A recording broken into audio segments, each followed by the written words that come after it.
Shalom. Salam sejahtera bagi kita semua. Selamat berjumpa kembali di YouTube Renungan Harian.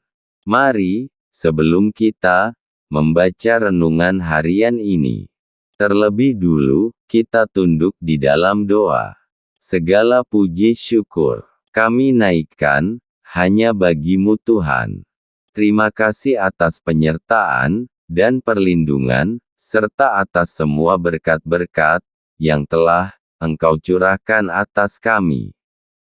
Perlindungan-Mu sungguh nyata kami rasakan. Penyertaan-Mu yang sempurna, nyata dalam hidup setiap kami anak-anak-Mu. Saat ini ya Bapa, kami akan mendengarkan renungan hari ini.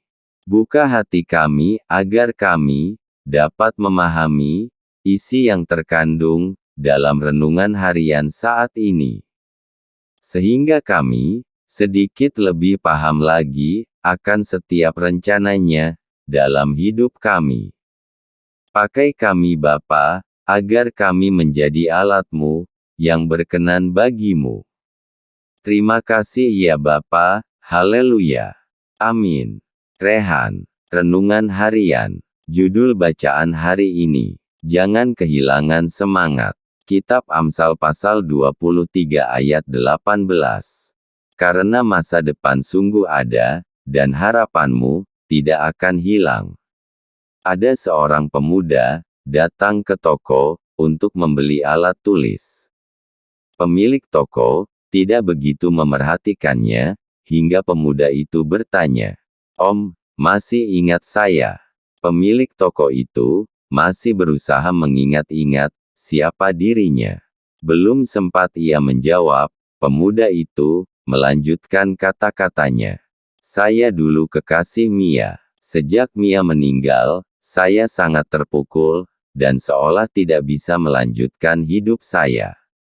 Hampir setiap hari, saya datang membawa bunga, dan menangis di pusara Mia. Hingga kini, walaupun sudah 15 tahun, dia meninggal. Saya belum bisa menerima cinta seorang wanita." Pemilik toko tersebut memandang pemuda itu dengan iba. Dulu, dia memang berpacaran dengan anak saudaranya yang bernama Mia. Mia yang tidak lama lagi wisuda, tidak disangka-sangka meninggal karena suatu penyakit. Pemuda itu tidak bisa menerima kenyataan tersebut. Ia mengalami goncangan jiwa yang kuat, sehingga lama-kelamaan, uang dan hartanya habis untuk biaya pemulihan jiwanya. Hingga kini, dia belum bisa melupakan Mia, dan belum juga menikah. Banyak kenyataan kehidupan yang membuat seseorang sedih, kecewa, bahkan berputus asa. Kepergian orang yang dikasih, kehilangan harta kekayaan, kehilangan pekerjaan dan lain-lain. Namun, sebagai orang yang percaya kepada Tuhan, kita tidak seharusnya tinggal dalam bayang-bayang masa lalu. Apapun yang terjadi, kita jangan kehilangan semangat. Orang yang bersemangat dapat menanggung penderitaannya. Tetapi, siapa yang memulihkan semangat yang patah? Kitab Amsal pasal 18 ayat 14. Belajarlah memandang kehidupan secara rasional, dan jangan biarkan perasaan menguasai kita. Masih banyak yang Tuhan ingin lakukan bagi kita dan melalui hidup kita. Tetapi, Tuhan hanya bisa melakukan itu jika kita memiliki kesiapan hati dan mental.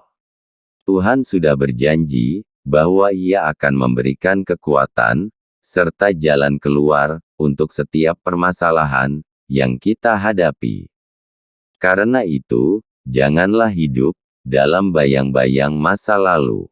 Bangkitlah dari keterpurukan, tatap masa depan yang masih panjang. Tuhan ada di masa depan. Ia sanggup menggantikan luka dengan sukacita.